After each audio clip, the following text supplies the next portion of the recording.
இந்த உலகில் நம் லட்சியத்தை அடைய பல தடைகள் உள்ளது.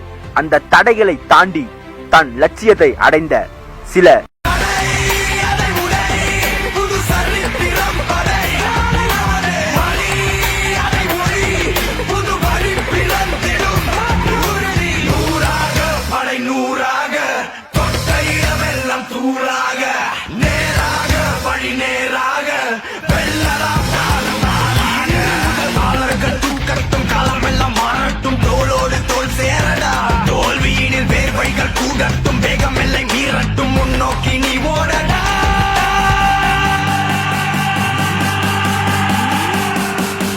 வேலையில்